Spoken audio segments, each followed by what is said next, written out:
Hello everyone, it's Arlene here with Design with Arlene.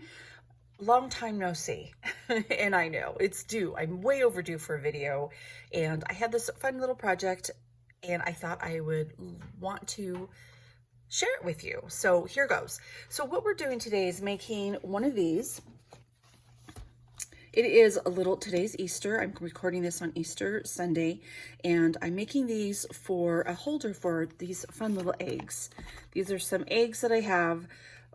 When I was a kid, I got personalized Easter eggs for Easter from my mom, so I wanted to find those, and I found some, and I'm making a cute little holder, kind of an Easter basket type for my grandkids. So I'm using the Hand Pinned Petals Stampin' Up set. This is a retiring set. It will not be carried into the new catalog. So with that, I'm also going to be using the dies from that. This is the flower die that I'll be using. So it is with the dies that coordinate. And then I'm also going to be using a couple of rectangle dies from this Deckled Rectangle die set, which are these two right here. Okay. All right, let me show you the paper I'm using. I have a piece of the Designer Series paper.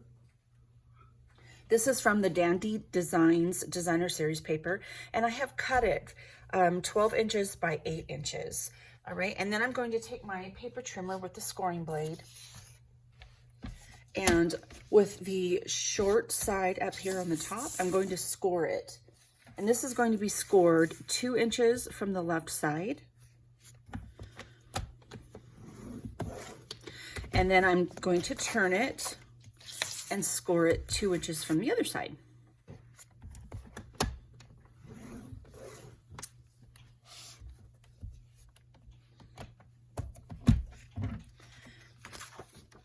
And then turning it again, just a quarter turn to where the long side is up on the top. I'm scoring it at 2 inches and 4 inches. And then I'm giving it a half turn, and I'm turning it and scoring it the same. 4 inches and 2 inches.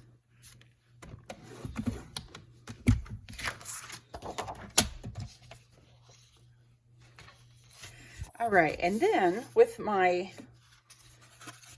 bone folder here, I'm going to just crease each of these score lines and then make it a real nice sharp crease with my bone folder.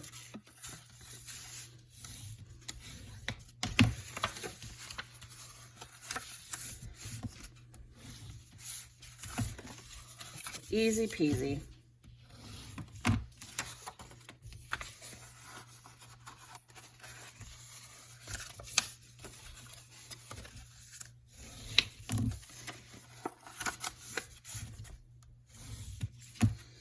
Okay, and once you have all of those nicely scored, but don't put your bone folder away quite yet, you're going to, let me get a pair of scissors here, and I'm gonna do a few little cuts here.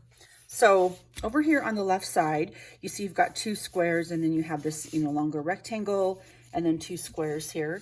So I'm going to, these 2 squares, and then the rectangle, this right here, I'm going to cut on the fold line, just at a little angle up to the first fold line there,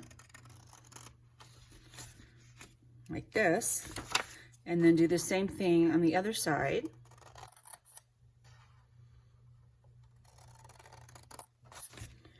Like that, and then I'm gonna flip it over and then just repeat the process. And once I have that done, I'm going to want to just make sure that these, on the ends right here, I'm going to fold in from that first fold, and then fold these 2 edges in, and then again with my bone folder, give those a good crease, and repeat that on the opposite side.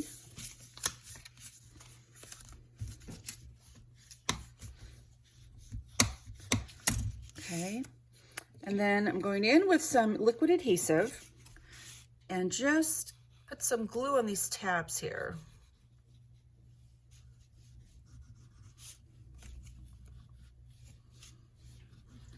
And it's going to be each of the 4 tabs. All right, and now it's time to put this little box together. So it's like the bottom of the box. I'm not making a lid.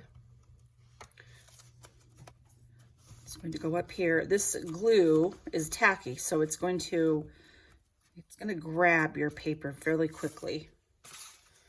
But you can always take like a paper clip if you want, or one of those little claw clips, and clamp it together until it's dry. It does dry quick, but okay.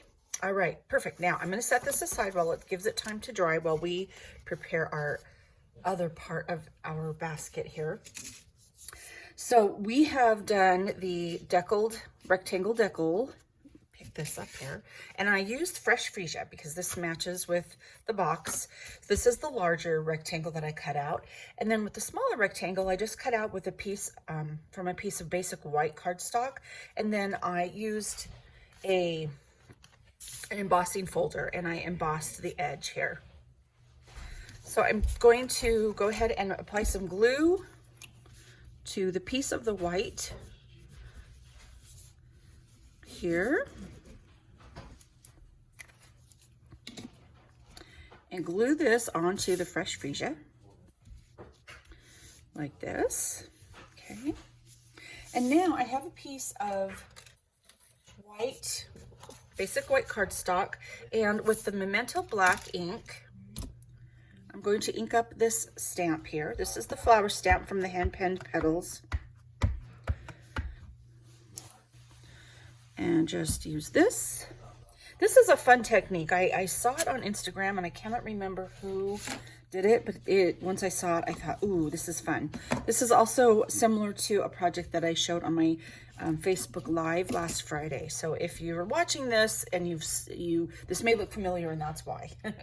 All right, now we're going to take some Stampin' Blends, and I'm going to color in these stamps here.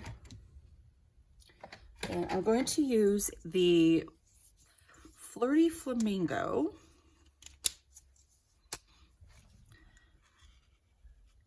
And just go in and color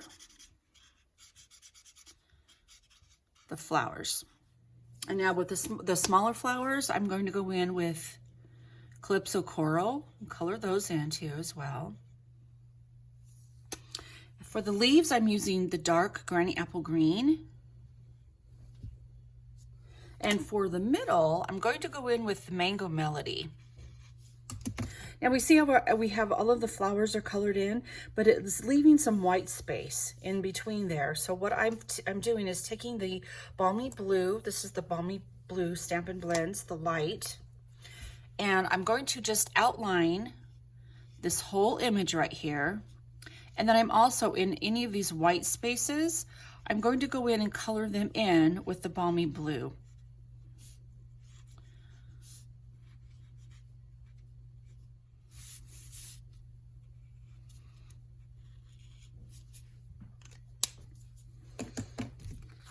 All right, so now that we have an image that has been colored, and then I've gone in and I've filled in that white space as well as outlined with coloring the Balmy Blue, and then I cut it out using a die cut that matches, and this is what you get. So see how fun this is? There's no white space, and this is what I really liked about it. It's just the edges there are, have a blue edge, and even in the middle too. So this just gives it a different look. There's so many, it works really good for an outline image. So this is really fun. So I hope you try this one. All right, let's kind of get this stuff put together, this card, and I'll be ready to go to drop this off to my granddaughter and grandson.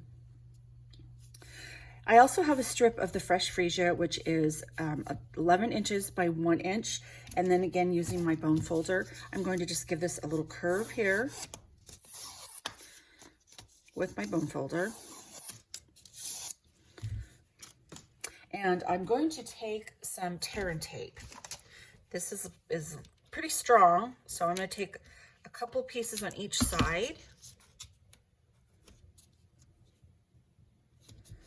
And the end there, take another 2 pieces here.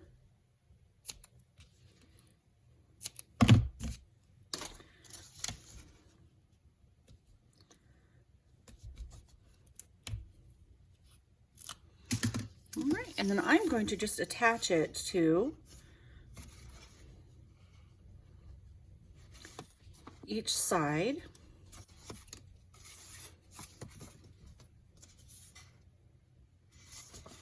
Okay, of our box. There's making that Easter basket there with the handle. Okay, and then now let's go ahead and add this flower to this base. I'm using Stampin' Dimensionals because you know me, I have to use Stampin' Dimensionals. Get one more here.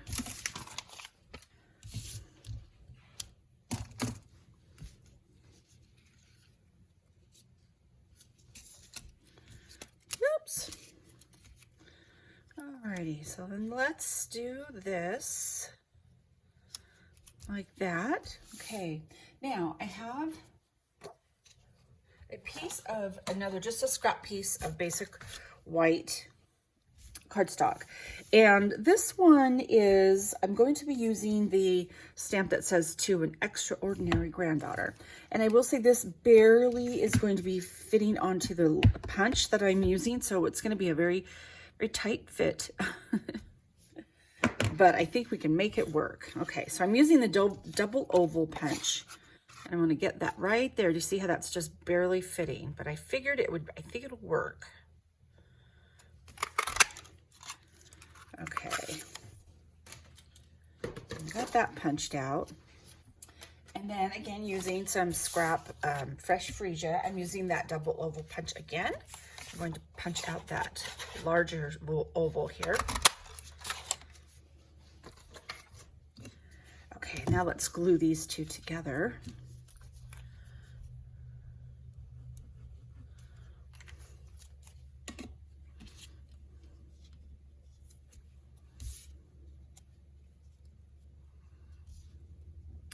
There we go.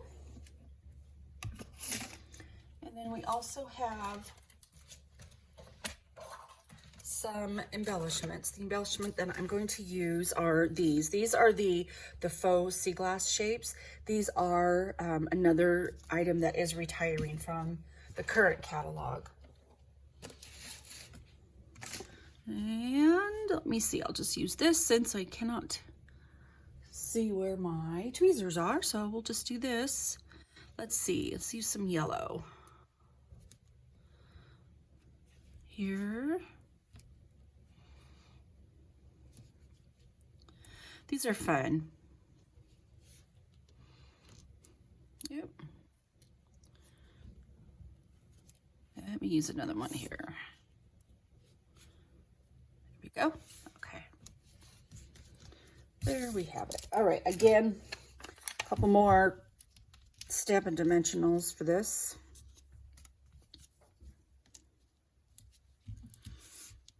I'm only putting it on one side because I'm going to be overlapping just a little bit with those leaves.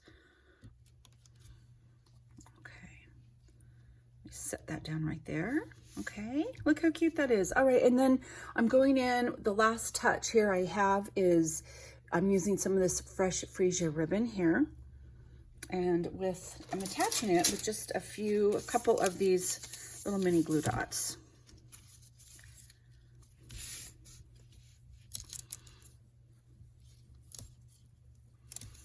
Okay, there we go. And then the next thing I'm going to do is just place it right here. We'll attach this. And I know it's probably not going to last very long, you know, with kids, and it's exciting to get chocolate at Easter time, but I thought, yeah, it'll still be fun. So I'm going to grab some tear and tape too. I don't know if you're like me, but it's like kind of like last minute, you know, we're like, not last minute, but today's the day where everybody's getting together for an early, it's like at 2 o'clock in the afternoon. So we've got some time, but you know, like, okay, what do we need to make? We have a list. I'll get it done at the end. So it all works out and we always have a great time. We have an Easter egg hunt for the kids and it'll be fun. Okay, so I'm just attaching it to the side right there. And then, now a little thing I didn't mention is how I sized this. So what I did is I measured the box beforehand and it was right under 4 inches. And so I thought this will be perfect because 4 inches, I like to do everything in like it's perfect because 12 by 8, you know, so I doubled it. So I know these were approximately, were these like almost 2 inches? Let's see. Yeah, see how they almost, so I made I made it 2 inches. So I came up with the score lines at 2 inches, and then this was a 4-inch base. And then I added an extra 2 inches, making it on each side. So that's where I got the 8-inch from. So you can take any box and just use this, you know, this little kind of equation thing. And that's how you make boxes like this. So 4 inches, if it was 3 inches, I would add 3 inches. And if it was only 1 inch high, I would make it like 5 inches wide. So possibilities are endless here. So let me go ahead and just fit that in. Very nice and snug in there. And then I have one for her and one for my grandson. So there we are. Oops, let me bring that down just a little bit so you can see. So I hope you like this little quick tutorial of how to make Easter baskets, but this also would make a beautiful front of a card too as well. So, all right, enjoy. Thank you very much.